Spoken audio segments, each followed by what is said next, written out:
Всем доброго времени суток! Я сегодня к вам с полезностями. Смотрите, на вид вроде бы, да, два одинаковых донышка. Ну, донышко для сумки. Но они отличаются. Смотрите, вот в этом донышке посерединке, даже если не растягивать полотно, мы наблюдаем дырочки.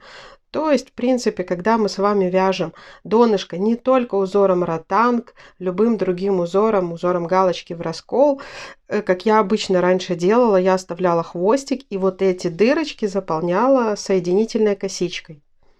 Да, то есть я здесь набирала обычные воздушные петельки и вязала вот этот узор ротанг. Опять же, говорю, это касается любого другого узора. Тадам, смотрите. Это донышко у нас не просвечивает. То есть, как бы мы его ни тянули, оно плотное. Оно плотное и с одной стороны, и с обратной стороны. Видите? Здесь оно даже, если его не растягивать, оно такое пустое. А здесь как бы такая вот косичка. То есть, здесь уже никакой косички прокладывать не надо. Это... Я здесь набирала особым образом наш начальный ряд. Да, я сейчас вам покажу. То есть это касается не только донышек, овальных, там, любым узором. Это касается и, например, когда мы набираем, там, и далее собираемся вязать ковер. Очень удобный набор петель, эластичный. Сейчас я вам покажу сразу. Итак, смотрите, я просто набираю образец. Я себе оставила небольшой хвостик.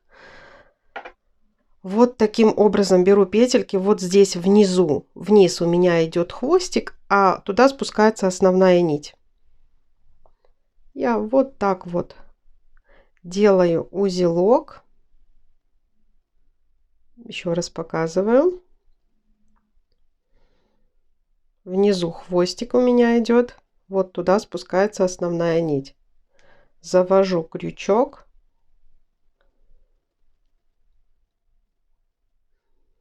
Протягиваю. Все, сделали узелок. То есть вот здесь у меня хвостик. Вот это у меня основная нить. И я потом беру вот этот хвостик, набрасываю на крючок и провязываю петельки. То есть это вместо воздушных петель.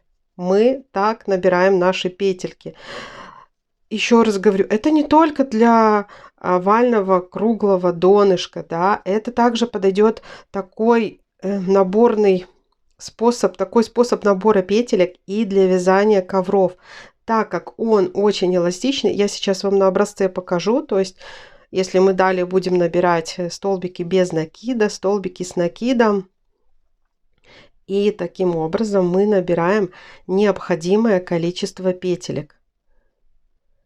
Я сейчас уже стараюсь им пользоваться постоянно, дабы, вот у меня есть плейлисты с ковриками, да, чтобы у меня, знаете, в начале моей деятельности было такое, что я начинала вязать ковер, и первый наборный ряд, да, я как-то набирала очень туго. И далее, когда закрывала петельки уже, когда связала свой коврик, оно получилось посвободнее. И то есть коврик у меня получился не прямоугольным, а внизу он получился как бы намного уже. То есть, а если вы набираете таким способом, у вас такого не будет. Поверьте мне, потому что как бы вот, видите, он вот так вот тянется. Ну и далее мы набрали для образца, да, далее я обычно набираю обычную воздушную петлю подъема, и, например, мы с вами будем вязать, ввязываем хвостик, мы с вами будем вязать столбики без накида. То есть, как всегда, петля подъема, я ее набрала обычной. Еще раз вам покажу. Вот мы набрали особым образом, да, и петля подъема у нас, вот мы просто ее, она у нас обычная, хвостик прикладываем.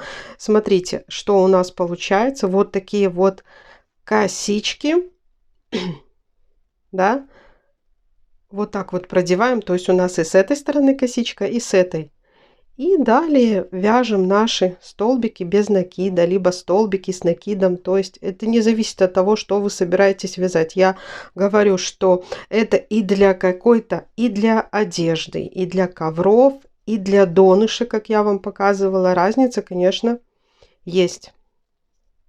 Можно, конечно, обычным способом, да, и прокладывать косичку. Пожалуйста, это тоже как вариант. Но мне до такой степени понравился этот способ, что я теперь буду постоянно так делать.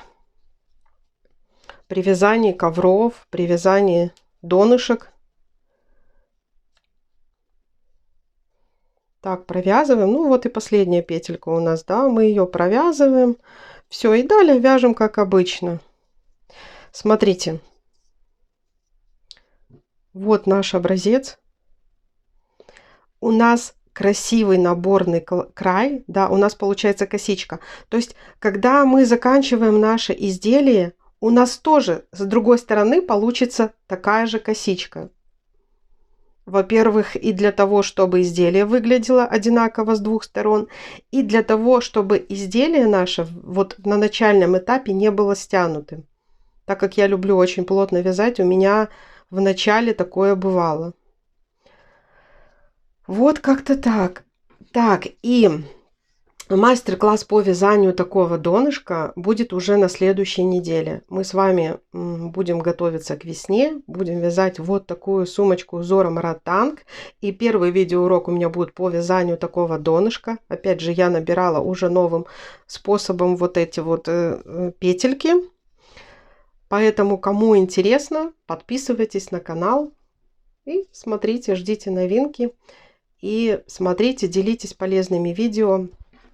Если вам был полезен сегодняшний видеоурок, ставьте, пожалуйста, ваши лайки и подписывайтесь на мой канал. Всем пока-пока!